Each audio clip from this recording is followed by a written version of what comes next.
Olá pessoal, tudo bem? Hoje temos um tema instigante, é o tema do controle externo do judiciário. Tema que está na ordem do dia há vários anos e eu vou trazer para falar sobre esse tema, talvez a pessoa que mais representou isso nos últimos anos, talvez a pessoa que mais conheça sobre esse tema. E eu vou revelar daqui a pouquinho. Bem-vindos ao Papeando com Pamplona.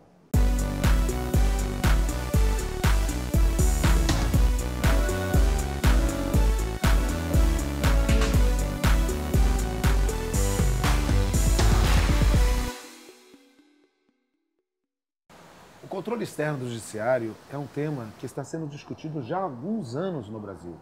E uma das maiores responsáveis pela visibilidade e efetividade desse controle é a nossa convidada de hoje. Eu tenho a imensa honra de apresentar a ministra Eliana Calmon. Que prazer enorme, que honra enorme tê-la no nosso Papeando com Pamplona. O prazer é todo meu de estar aqui com você, com os nossos alunos e vendo essa maravilha de programa que é Papeando com Pamplona. Muito obrigado e é por isso eu já quero chamar o VT. Roda o VT. Bem, o controle externo do judiciário, ele era exercido tradicionalmente pelos tribunais de conta. Fosse o Tribunal de Contas da União, fossem os tribunais de conta dos estados. E era a única instituição, eram as únicas instituições que se ocupavam com esse controle. Mas a atuação dos tribunais era até certo ponto limitada.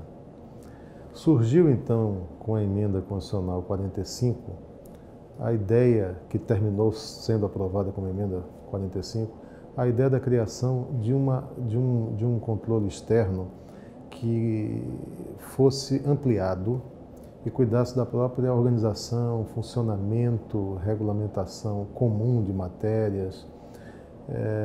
E veio então o Conselho Nacional de Justiça a ser formado. Houve uma certa resistência inicial quando do estabelecimento e da criação do Conselho Nacional de Justiça, porque muitos viram na criação desse conselho uma perda de autonomia, principalmente os tribunais estaduais. Os tribunais de justiça viram uma chance de perda de autonomia muito grande, perda de independência, risco de interferência inclusive por parte de elementos não integrantes do judiciário. E isso também veio a súmula vinculante ao mesmo tempo, muita gente vendo a perda de autonomia decisória. Então houve uma reação inicial muito ruim, inicialmente. Mas tanto a súmula vinculante, principalmente o Conselho Nacional de Justiça, mostraram para que vieram e para que funcionariam dentro do quadro institucional do Judiciário e do Poder Judiciário brasileiro. O Conselho Nacional de Justiça se mostrou importantíssimo nesses seus 10 anos de existência desde que foi criado. A questão do risco de elementos não integrantes do Judiciário, ou seja, Ordem dos Advogados, Câmara, Senado, Ministério Público, poderem preponderar e interferirem em um poder, que é o Poder Judiciário, isso foi um pouco resolvido quando se decidiu que dos 15 conselheiros, 9 seriam integrantes do Judiciário e apenas 6 não integrantes do Judiciário. 2 advogados, um membro da Câmara, um indicado pelo Senado e 2 membros do Ministério Público. O restante vem dos diferentes ramos da Justiça brasileira. Então, temos uma maioria de integrantes do Judiciário. Então, essa crítica ficou um pouco prejudicada pela composição, pela forma de composição. O Conselho continua atuando, sempre com o propósito de melhoria do Judiciário, que é o controle administrativo, financeiro, orçamentário, e a atividade é muito profícua. Os 15 conselheiros vêm realizando isso de uma forma consistente desde sua criação em instalação em 2005. Criação em 2004, instalação em 2005. Bem, depois de ver esse interessante VT, eu quero abrir a nossa entrevista, ministro.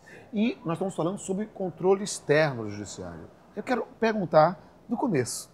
Historicamente, Qual era a proposta originária de um controle externo da magistratura no Brasil? Olha, nunca foi aquilo que a magistratura pensou, que era uma interferência direta nas decisões judiciais. Sempre o pensamento foi de interferir para a gestão do Poder Judiciário, que era pífia, era péssima. Entendi. E isto terminava interferindo nas decisões judiciais e na demora do Poder Judiciário. O que mais afligia a sociedade brasileira, e isto ficou muito patente nas discussões dentro do Congresso Nacional, foi a demora na prestação jurisdicional. Então, sempre foi direcionado para a gestão. Essa foi a ideia. Essa questão da demora é terrível. Às vezes eu falo dizendo que o processo judicial parece que se tornou a criação humana mais próxima do conceito de eternidade. E é preciso combater isso. Mas no que a criação do CNJ e do CNMP, do CCJT, se aproximar ou se diferenciou da ideia inicial?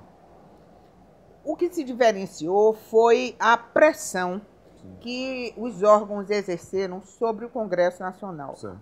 Principalmente o Poder Judiciário. Entendi. O Poder Judiciário não aceitava a interferência sequer na gestão. E isso fez com que a emenda 45, onde foi incluído o CNJ, tivesse uma linguagem mais ou menos hermética, principalmente no que toca ao papel da Corregedoria, que é um órgão que está inserido no Conselho Nacional de Justiça. Isso é importantíssimo para entender, na verdade, qual a natureza do CNJ como instituição. Ele está dentro ou fora do Judiciário? E qual o papel da Corregedoria nisso? Bem, o CNJ ele faz parte do Poder Judiciário. Então, se nós abrirmos a Constituição, nós vamos ver Supremo Tribunal Federal, Conselho Nacional de Justiça, porque fora do Conselho Nacional de Justiça, nós só temos o Supremo Tribunal Federal. Todos os outros órgãos que fazem parte do Judiciário estão submetidos ao CNJ, mas ele dentro da hierarquia do Poder Judiciário. E quais são as atribuições e poderes do CNJ dentro dessa hierarquia do Judiciário? Dentro dessa hierarquia, o que é que ele faz? Ele interfere diretamente na gestão do Poder Judiciário e na disciplina sobre os magistrados, através da Corregedoria, em tudo que estiver fora da atividade jurisdicional. Aquilo que for jurídico, for decisão do juiz, está fora do alcance. Mas aí vem a grande questão, a questão da corrupção dentro do Poder Judiciário. Por quê? Os atos administrativos do juiz são muito poucos. Claro, verdade. E onde é que o juiz comete corrupção? Na gestão. É dentro da atividade jurisdicional. Então, a ideia é que não interferisse, o Conselho Nacional de Justiça não interferisse nas corrupções que estivessem inseridas nas decisões judiciais. O que faria do órgão uma bela, vamos dizer assim, órgão que não ia funcionar. É claro. Como temos, por exemplo, em Portugal. Portugal é assim, é um órgão burocrático e que não interfere. Por quê? A interpretação que se dá hoje e terminou prevalecendo, inclusive dentro do Supremo Tribunal Federal, na última decisão, é o seguinte: todas as vezes que as decisões judiciais extrapolarem as raias da normalidade, da legalidade, ela estiver tão deformada, nós não podemos chamar isso de decisão judicial. Então, estes atos, embora cometidos dentro do processo, através de decisões de juiz, mas eles estão tão deformados que passa a fazer parte de uma atividade censória da Corregedoria Nacional. E, na sua opinião, qual foram as principais conquistas do CNJ aí com a sua implementação? A ideia, nós vemos aí a questão da resistência e vemos a questão até mesmo da delimitação do seu papel institucional. E para implementar esse papel, Quais foram as maiores conquistas? A maior conquista nós tivemos no dia 2 de fevereiro de 2012. O que é que foi? É o seguinte, o CNJ veio para justamente acabar com a atividade censória que praticamente inexistia. Porque essa atividade censória ficava a cargo dos tribunais de justiça. Quando o Tribunal de Justiça estava exercendo esse controle dos juízes, menos mal. Claro. Mas quando estava exercendo esse controle dos desembargadores, era muito complicado. Claro. Primeiro, o papel do corregedor não era de corrigir o colega. O papel era de apenas começar o processo e entregar ao colegiado. Perfeito. E agora eu lembro o nosso querido baiano, Aliomar Balieiro. Lobo não come lobo. Então, uma vida longa, como nós temos, uma vida funcional longa, onde nós atravessamos a vida com os nossos colegas, conhecemos a família, fomos a todos os batizados e casamentos. Verdade. E tal, faz com que nós sejamos péssimos juízes dos nossos pares. E talvez aí nisso a gente possa entender, do ponto de vista filosófico, a própria noção do papel do CNJ como um controle externo que é interno. Pronto. Porque ele é um controle que faz parte do judiciário, mas ele é externo da própria estrutura de poder. Perfeitamente. Porque todas as vezes que acontecia o fato de um desembargador estar sendo investigado, nós podíamos, o Conselho Nacional de Justiça, através da Corregedoria, podia puxar esse processo e, avocando esse processo, fazer todo o segmento de investigação. E muitas vezes o próprio desembargador pedia ao Conselho Nacional de Justiça que fizesse a investigação. Perfeito. Pela falência das possibilidades de fazer a investigação. E para arrematar essa parte inicial, eu queria saber da senhora, como é que a senhora vê a sua atuação como corregedora do CNJ? Como é que foi a Eliana Calmon, corregedora, vista por Eliana Calmon? Bem, quando eu ingressei na corregedoria, eu ingressei com um propósito.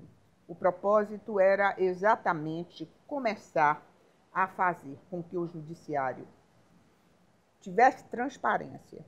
E toda essa parte censória e disciplinar, que sempre foi coberta com um véu para que não se chegasse ao conhecimento da sociedade o que se passava em termos de disciplina, muitas vezes o próprio judiciário corrigia os seus juízes silenciosamente.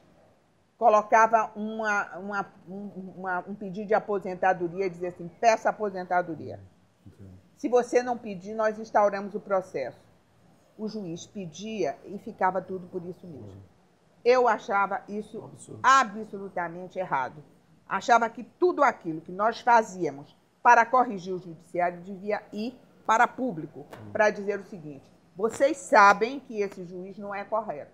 E se vocês sabem que esse juiz não é correto, nós também temos de dizer para você, jurisdicionado, que nós tomamos as providências. Exato. E para dar visibilidade. E para ouvir o cidadão. Exatamente. E dentro dessa linha de ouvir o cidadão, eu tenho que dizer que é um prazer estar aqui, mas eu não posso restringir esse privilégio a mim. Eu quero abrir para essa plateia linda que está aqui, e aí eu vou passar. Você quer perguntar? Diga seu nome e sua pergunta. Meu nome é Rodrigo e eu queria saber o que a ministra quis dizer com a expressão bandido de toga. Rodrigo, eu fui muito mal interpretada quando eu disse isso, mas o que eu quis dizer exatamente é que pelo sistema existente dentro do judiciário, onde havia todo este aparato e uma legislação protetiva de juiz, aqueles mau caráter se escondiam atrás da toga para fazer o que não devia. Foi isso que eu quis dizer. Isso é interessante porque até mostra... essa é uma expressão que ficou marcada na senhora. E é muito importante registrar isso, por quê? Porque quem quer interpretar mal, vai interpretar. Mas é importante alcançar efetivamente o sentido. Meu nome é Gabriele e eu gostaria de saber qual é a importância da Escola de Magistrados para a formação e aperfeiçoamento dos magistrados. Gabriele, o papel da Escola de Magistratura é fundamental, não para ensinar direito, mas para ensinar o magistrado o que é ser magistrado depois da Constituição de 88, onde ele passou a ser um fiscal das políticas públicas inseridas na Constituição. E para isto ele precisa estar a par de tudo que se passa na sociedade.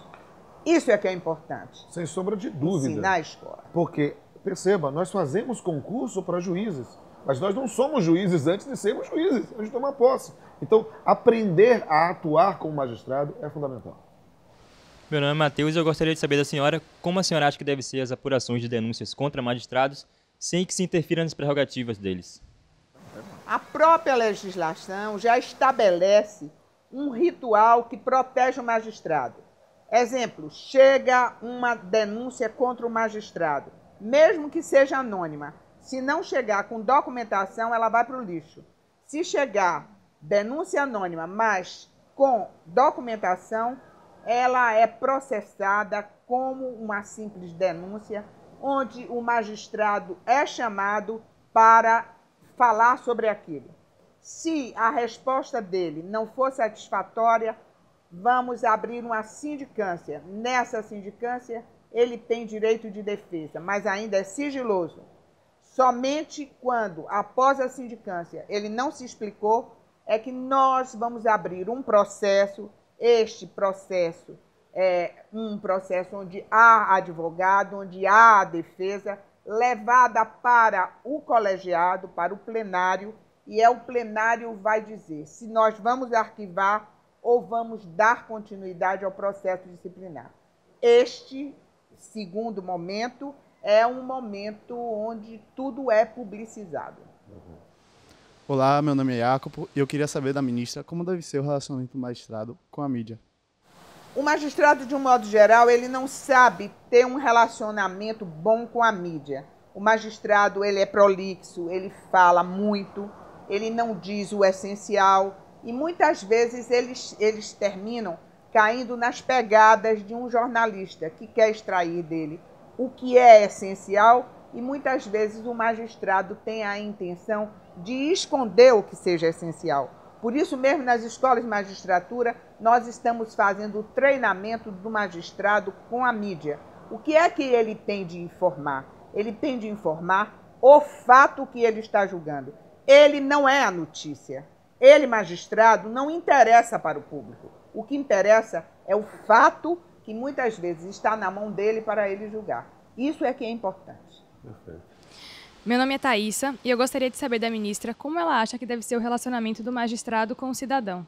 O juiz tem de ter uma linguagem direta, uma linguagem simples com o jurisdicionado, com o cidadão. Isso é que faz com que ele se aproxime, faça com que as pessoas tenham confiança na magistratura. Isso é que é importante. Isso é importantíssimo, Thaís.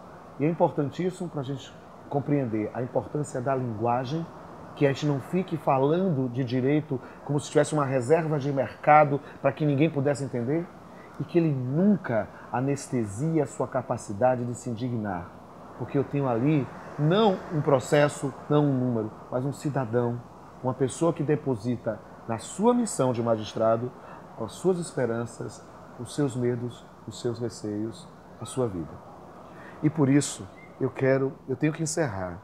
Infelizmente não dá para ficar mais tempo, mas eu quero dizer, ministra, que é muito bom, e eu tenho certeza, eu sou magistrado há quase 20 anos, e digo que todos aqueles que têm orgulho da magistratura estão felizes em ter essa oportunidade de bater esse papo. É uma honra recebê-la, é uma honra tê-la no Papeando com Pamplona. E para mim, esta oportunidade é uma oportunidade muito interessante. É a oportunidade que Eliana Calmon tem de dizer para todos que vão ouvir o programa o que é bandido de toga, o que é que eu penso sobre a magistratura, o que eu penso sobre o Conselho Nacional de Justiça e, sobretudo, a Corregedoria Nacional de Justiça. Eu agradeço mais uma vez e quero dizer a vocês, amigos, que verifiquem o nosso programa no site www.cestv.com.br e também, não esqueçam, se forem postar fotos, do hashtag, bota lá a cruzinhazinha, Papeando com Pamplona, E vocês podem achar a gente no Instagram, em tudo quanto é rede social. E aí, vamos encerrar. E eu quero dizer que falar sobre o controle externo da magistratura, falar com a senhora em especial, é falar sobre temas que mexem com medo e com coragem, que mexem principalmente com esperança. Vamos encerrar o Papeando com Pamplona mais uma vez com direito e poesia. Medo e esperança. Apenas tolos e defuntos não têm medo. Apenas castrados conformados não têm esperança. Medo e esperança são os motores que propulsionam a alma humana, compelem-nos à efetiva ação. O que nos mantém vivos não é a alegria ou amor, mas sim o medo e a esperança. O que impulsiona para a luta e alimenta o instinto de sobrevivência é o medo e a esperança. Sem medo, de que adianta a coragem? Sem esperança, de que adiantam os sonhos? O verdadeiro teste de caráter não é ignorar o medo, mas agir diante dele, compreender o que está em jogo e reagir. O único direito verdadeiramente inalienável não é a vida ou a dignidade, mas sim a esperança. Até a próxima.